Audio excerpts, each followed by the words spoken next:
नमस्कार जी, बहुत बहुत शुक्रिया आप लोगों का जुड़ा आपके लिए। जल्दी से जल्दी जुड़िए, इस वक्त की एक बड़ी खबर के साथ मैं हाजिर हूं। और ये खबर जो है भोले के भक्तों को थोड़ा सा परेशान कर सकती है। खबर यह है कि विश्व विख्यात कुल्लू के बिजली महादेव मंदिर में इस बार सावन के दौरान आप मंदिर के भीतर जाकर भोले का अभिषेक और दर्शन नहीं कर पाएंगे। जी हाँ, ये इस वक्त की बड़ी खबर है। कल रात भी हमने आपको इसका थोड़ा सा हिंट दिया था, थोड़ी सी जानकारी दी थी। अब पूरी जानकारी के साथ हम हाजिर हैं। दरअसल देववाणी हुई है, महादेव का आदेश है कि इस बार उनको तंग ना किया जाए, वो शांति से रहना चाहते हैं।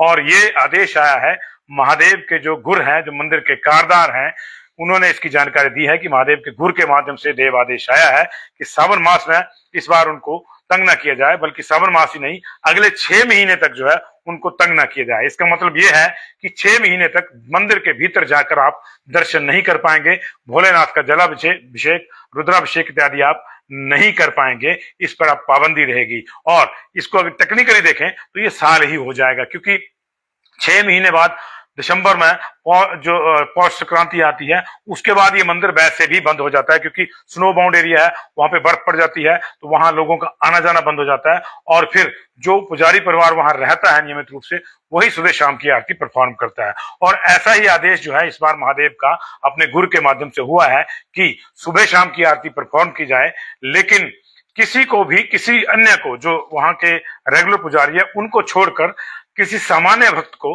किसी सामान्य व्यक्ति को अंदर आने की इजाजत नहीं होगी। इसका मतलब यह है कि आप ड्योढ़ी से, सीढ़ियों से अंदर भोलेनाथ के दर्शन तो कर सकते हैं, शिवलिंग के दर्शन कर सकते हैं, लेकिन भीतर जाकर आप उनकी पूजा अर्चना, बिल्व पत्र इत्यादि जो है नहीं चढ़ा सकते, पानी नहीं चढ़ा सकते। आपको दूर से ही लौटना होगा। और यही नहीं, जब आप दर्शन करने जाएंगे तो आपको चुप्पी धारण करनी होगी, आपको मौन धारण करना होगा, मौन मेंटेन करना होगा। ना आप मंदिर की घंटी बजाएंगे, ना मुंह से जो है आप कोई आवाज कर पाएंगे, ना ही आप जो है ओम नमो शिवाय इत्यादि का जो घोष मंदिरों में हम लोग आमतौर पे करते हैं, वो आप कर पाएंगे। वहां पे उस पे भी मनाही रहेगी और भजन कीर्तन पे भी मनाही रहेगी, क्योंकि सावन मास में खासतौर से इस मंदिर में लगातार भजन कीर्तन चलता था। लगातार लोग आते हैं, वहां बैठते हैं, भजन कीर्तन करते हैं और पूजा अर्चना करने, माफ कीजिएगा थोड़ा सा टेक्निकल दिक्कत आ गई, और पूजा अर्चना करने के बाद जो है वो वहां से लौटते हैं। लेकिन ये चीजें इस बार नहीं होंगी, भजन कीर्तन पे मनाही रहेगी। इसके अलावा वहां पे आप घंटियां इत्यादि भी नहीं बजा पाएंगे। जो घीर के भंडारे लगते थे वो नहीं लग पाएंगे। संस्थाएं कई जो है वहां पे अलग अलग तरह के भंडारे लगाती थी, अलग अलग तरह के स्टॉल लगा के लोगों को जो है विश्राम के लिए जगह उपलब्ध कराती थी, वो नहीं होगा। हाँ, अगर आप जाना चाहते हैं तो आपको चुपचाप जाना होगा और ड्यूटी से ही दर्शन करके आपको लौटना होगा। अंदर आप जो है, अंदर जाकर शिवलिंग के दर्शन आप नहीं कर पाएंगे। और ये इस वक्त का बड़ा फैसला है। इसके साथ एक और चीज जुड़ी है, हालांकि जो मंदिर की समिति है उससे इनकार कर रही है। चर्चा ये भी है कि ये मसला जो है रोप वे प्रोजेक्ट से जुड़ा हुआ है और उसकी वजह से देव नाराज है कि उनके इलाके में जो है इस तरह से जो है वो निर्माण करके जो है छेड़छाड़ की जा रही है। हालांकि कई दिनों से इस तरह की चर्चाएं थी, बार बार ये कहा जा रहा है। आधिकारिक रूप से इन चर्चाओं को जो है कहीं भी चर्चा में जो वहां की कमेटी है वो नहीं बता रही, आधिकारिक रूप से ऐसा कुछ नहीं कह रही है। उन्होंने कहा कि हमें सिर्फ इतना आदेश हुआ है भोलेनाथ का कि वो अभी शांति से रहना चाहते हैं अगले 6 महीने के लिए, इसलिए उनको तंग ना किया जाए, उनके आसपास कोई शोर शराबा ना हो, इसके लिए ये फैसला लिया गया है। लेकिन माना यह जा रहा है कि देवता जो है, भोलेनाथ जो है, वो इसलिए नाराज है कि उनका जो क्षेत्र है बिजली महादेव का, जो उनका मंदिर का जो एरिया आता है, उसमें जो है अननेसेसरी छेड़छाड़ हो रही है, जिससे भूधसाव भी हो रहा है, भूकटाव भी हो रहा है। अभी जो रोपवे प्रोजेक्ट है उसको तो लोग विरोध कर ही रहे हैं वहां पे, वहां उसके लिए भी पेड़ कटे हैं, उसको भी इसमें जोड़ा जा रहा है। 25 तारीख को बड़ी एक वहां पे सभा रखी गई है रोपवे के खिलाफ। ये चीजें भी साथ साथ में चल रही हैं।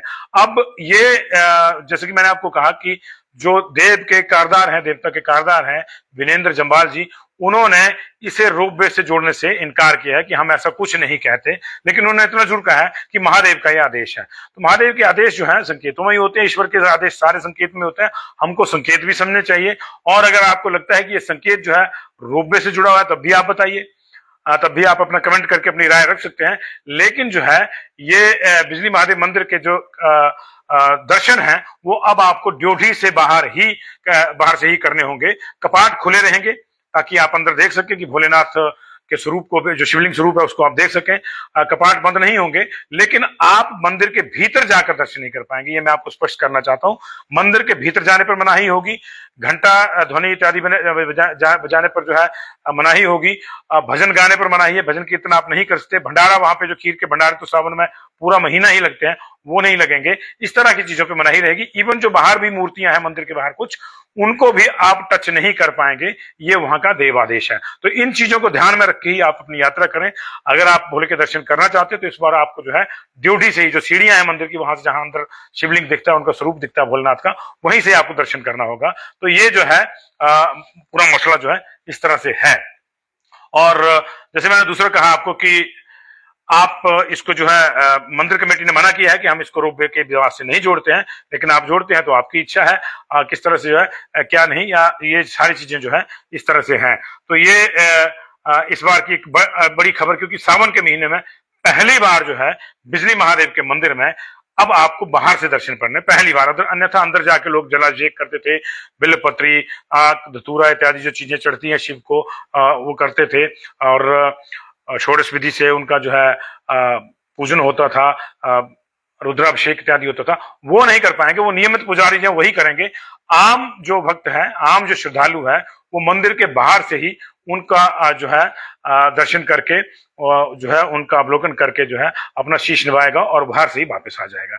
ये है, कपाट खुले रहेंगे, कपाट खुले रहेंगे। बाकी रोपवे का मसला इसके साथ जोड़ना या नहीं जोड़ना है, ये हम नहीं कह सकते कुछ भी, लेकिन रोपवे वहां का एक इशू है। हालांकि जैसे मैंने आपको बताया कि मंदिर के कारदार विनेंद्र जम्वाल ने इस बात की पुष्टि नहीं की है कि ये जो व्यवस्था है मंदिर के भीतर जाकर दर्शन करने की, जो अगले 6 महीने की जो पाबंदी है, ये व्यवस्था, इसका व्यवस्था का रोपवे के विवाद से कोई लेना देना है, ऐसा उन्होंने कुछ नहीं कहा है। लेकिन दोनों चीजें साथ साथ चल रही हैं, और ऐसे में जो लोग इनको जोड़कर भी देख रहे हैं। लेकिन भोलेनाथ का जो आदेश है, जो हमको गुरु ने बताया, जो कारदार ने बताया, वो ये है कि वो थोड़ा शांति से रहना चाहते हैं, और अगले 6 महीने के लिए जो है वो कोई खलल नहीं चाहते अपनी जो शांति है उसमें। इसलिए जो है इस तरह की व्यवस्था की गई है कि आप मंदिर के भीतर नहीं जा पाएंगे, आप घंटी नहीं बजाएंगे, आप शोर नहीं करेंगे, आप कोई उद्घोष नहीं करेंगे जोर का, आप कोई कीर्तन नहीं करेंगे, चुपचाप आप मंदिर की सीढ़ियों से जो है आप दर्शन करेंगे और लौटेंगे। Thank you very much.